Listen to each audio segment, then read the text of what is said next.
L'astrologie, mes chers amis, défend une vision mécaniste du monde.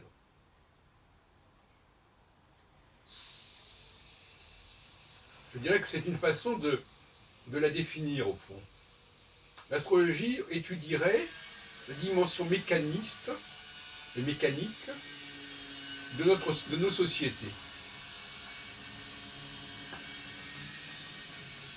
Et par là même, cela pose la question du temps.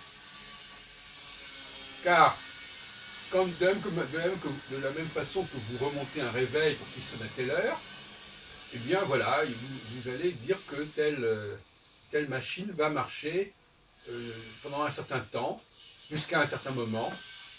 Donc nous sommes dans une dimension mécaniste.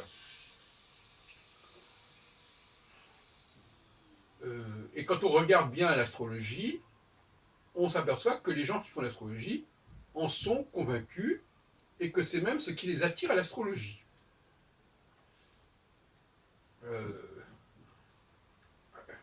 Et quand je dis cela, c'est presque, c'est complètement, la réalité dépasse la fiction. Parce que réellement, le thème astral, c'est les positions au degré près, et les transits, les progressions, tout ça, ça se fait au degré près. Et les rapprochements entre deux personnes, qu'on appelle la synastrie, S-Y-N-A-S-T-R-I-E, se font également degré à degré. Donc on est dans un monde où l'homme est une sorte de mécanique et où les communications entre ces différentes mécaniques obéissent à des règles mathématiques. Tout est chiffré.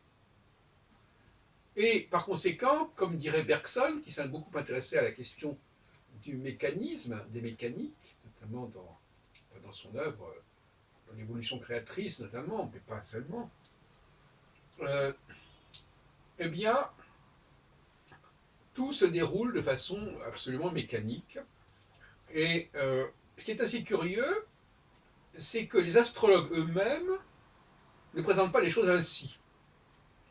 Je me trompe peut-être, mais je ne suis pas tombé véritablement sur des textes de philosophie astrologique, tant qu'il y en ait, et qui nous disent qu'effectivement l'astrologie aborderait la dimension mécanique de l'être humain et des sociétés. Or, c'est totalement évident quand on y réfléchit. Ce n'est pas une critique, c'est un constat. Cela dit, il est clair également que tout n'est pas mécanique dans le monde. Ce qui montre bien que l'astrologie, elle aborde les choses sous un certain angle. Et elle ne traite que certaines choses qui appartiennent à cette démarche mécanique, qui est donc celle des machines également. Et on ne sera pas surpris que Bergson, qui écrivait à la charnière du XXe siècle, et qui a eu son prix Nobel avant la Première Guerre mondiale,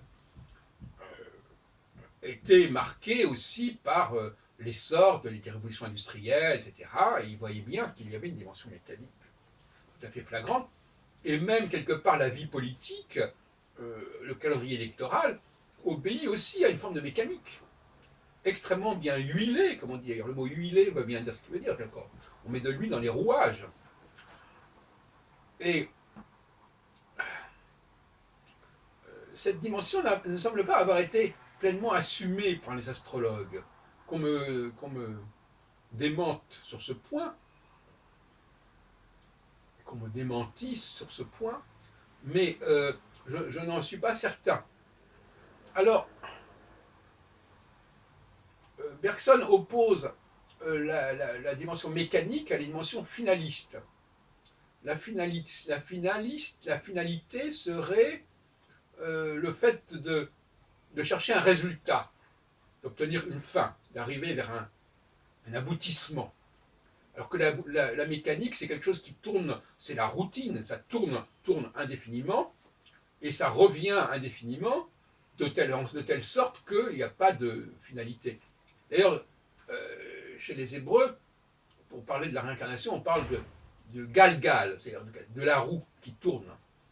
Et je crois qu'on emploie aussi cette expression chez les bouddhistes, chez les hindouistes. Quelque chose qui tourne indéfiniment. Et la question qui se pose, c'est de savoir si il y a une finalité, c'est-à-dire si il y a un but qui est recherché ou pas.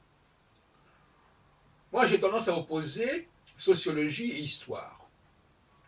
La sociologie, à mon avis, c'est une vision mécaniste du monde. Elle est d'ailleurs née au XIXe siècle, avec Marx, avec notamment Auguste Comte, qui a forgé le nom même de sociologie, avec plus tard Durkheim, etc. Donc c'est une mécanique, et la sociologie appréhende la dimension mécanique de la vie humaine. Tout comme d'ailleurs, d'une certaine manière, la médecine, la physiologie, l'anatomie.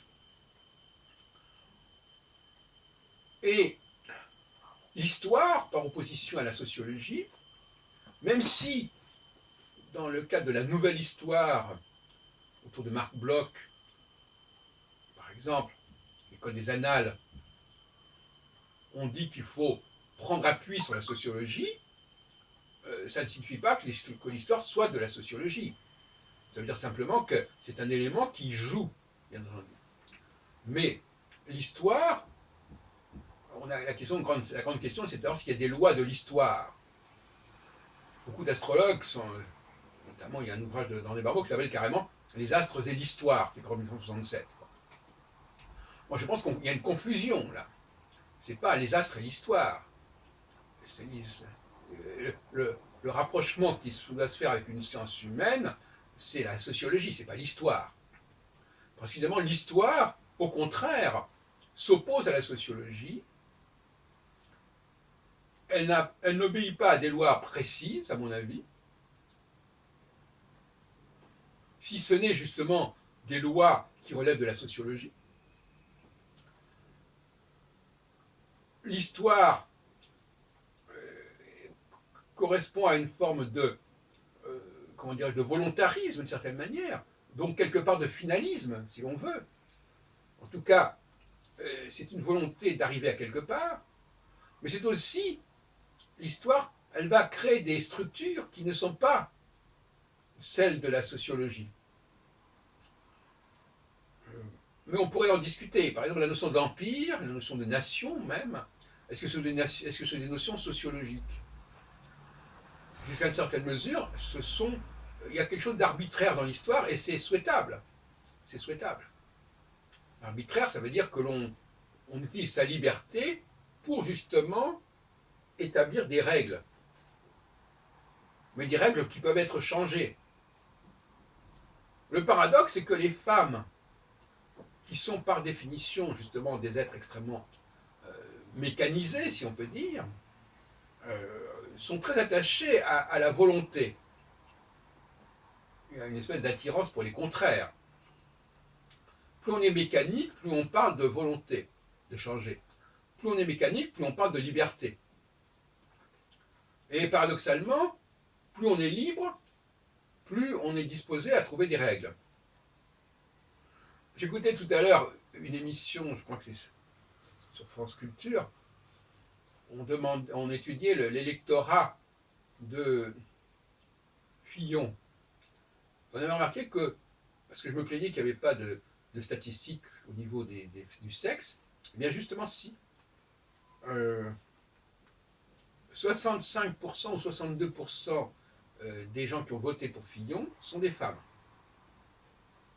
Je disais cela parce que justement j'étais surpris que Nathalie Kosciusko-Morizet n'ait pas reçu davantage que 2,5% des électeurs des primaires de droite.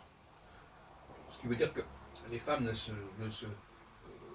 ne font pas spécialement confiance aux autres femmes. Et alors il y avait une dame, je crois que c'est Mme Fraisse, qui disait mais qu'est-ce que c'est que cette question quel rapport entre le fait d'être une femme et le fait de voter pour Fillon ça m'a paru une réaction extraordinaire. On a parfaitement le droit de s'interroger. Un sociologue a parfaitement le droit de se demander si les femmes, les choix des femmes n'est pas significatif, et je dirais même plus, n'est pas révélateur de ce que sont les femmes. Ah oui, mais il y a une sorte d'interdit, de tabou. On n'a même pas le droit de poser cette question. Surtout chez des sociologues quand même reconnus comme Madame Fraisse.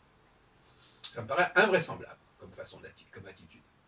sorte de terrorisme intellectuel. Vous n'avez pas le droit de réfléchir sur la question des femmes, ça n'est pas superposable en aucune façon avec la question des élections, etc. D'accord, bon, admettons, merci madame, ok, bonjour madame, entendu. Donc, j'avais une discussion avec monsieur Eke, mon ami Roger Eke, sur Internet, sur Facebook, je crois, et je lui disais, finalement, oui, je le dis clairement, c'est pas un reproche, je disais clairement, effectivement, l'astrologie est une mécanique. Et les gens qui sont attirés par l'astrologie, ils sont attirés par ces dimensions mécaniques. C'est même pas la question qui s'intéressait par les dimensions cosmiques. Souvent, je disais, oui, les astrologues sont les gens qui vont à l'astrologie sont intéressés par les dimensions cosmiques. Mais c'est même pas vrai. Quoique, bien entendu, il y a une mécanique céleste, évidemment. Mais c'est plus encore que la dimension cosmique, c'est la dimension mécanique qui attire la plupart des gens à l'astrologie.